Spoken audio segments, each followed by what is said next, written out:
Shana Tova, we're a week before Rosh Hashanah. How is your preparation going?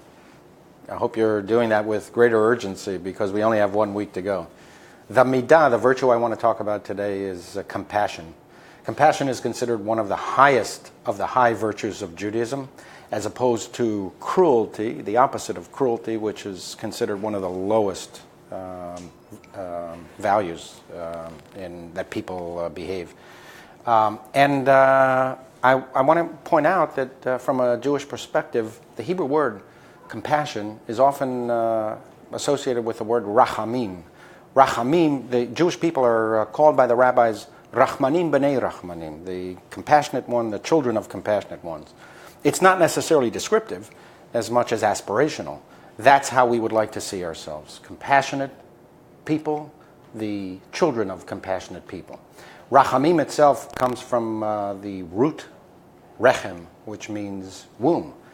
And so the way Judaism sees it is that we should practice towards our fellow human beings this almost motherly love, motherly instinct to care for other people. It applies not only to individuals, it also applies to animals. And we've seen some of that human beings generally practice towards fellow human beings, especially after crises.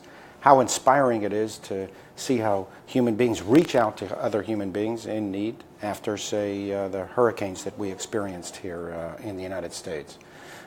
The Midrash points out that it's how a person behaves towards animals is indicative towards how they behave towards human beings. And it points out that God said that Moses was the shepherd of his father-in-law Jethro's flock, and therefore he was so good at it that therefore God chose Moses to be the shepherd of God's own flock.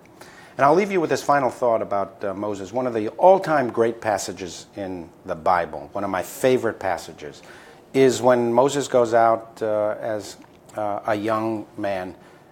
He's privileged. He's been raised in the house of Pharaoh.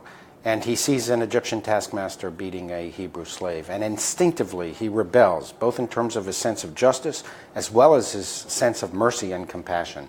And the text says he looked this way and that to see that there was no man, ein ish, as the Bible says, by which the Bible meant he wanted to make sure that nobody was looking at him before he took action and eventually slayed the Egyptian taskmaster.